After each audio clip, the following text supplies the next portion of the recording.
Joshua 6. Now the gates of Jericho were securely barred because of the Israelites. No one went out and no one came in. Then the Lord said to Joshua, "See, I have delivered Jericho into your hands, along with its king and its fighting men. March around the city once with all the armed men. Do this for 6 days. Have 7 priests carry trumpets of ram's horns in front of the ark. On the 7th day, march around the city 7 times, with the priests blowing the trumpets. When you hear them sound a long blast on the trumpets, have the whole army give a loud shout, then the wall of the city will collapse and the army will go up, everyone straight in." So Joshua son of Nun called the priests and said to them, "Take up the ark of the covenant of the Lord and have 7 priests carry trumpets in front of it." And he ordered the army, "Advance. March around the city, with an armed guard going ahead of the ark of the Lord." When Joshua had spoken to the people, the 7 priests carrying the 7 trumpets before the Lord went forward, blowing their trumpets, and the ark of the Lord's covenant followed them.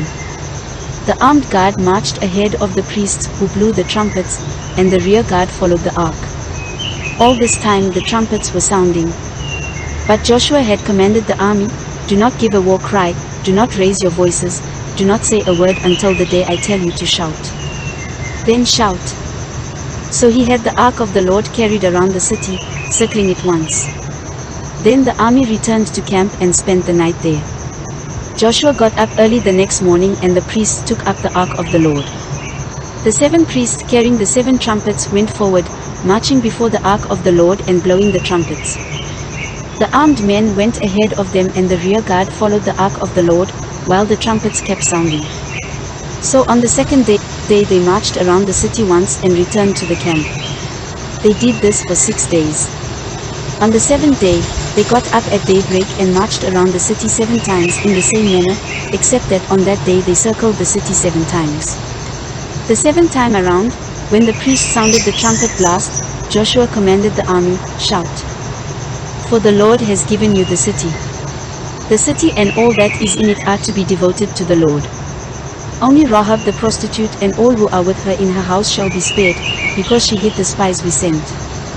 But keep away from the devoted things, so that you will not bring about your own destruction by taking any of them. Otherwise you will make the camp of Israel liable to destruction and bring trouble on it. All the silver and gold and the articles of bronze and iron are sacred to the Lord and must go into his treasury." When the trumpet sounded, the army shouted, and at the sound of the trumpet, when the men gave a loud shout, the wall collapsed, so everyone charged straight in, and they took the city.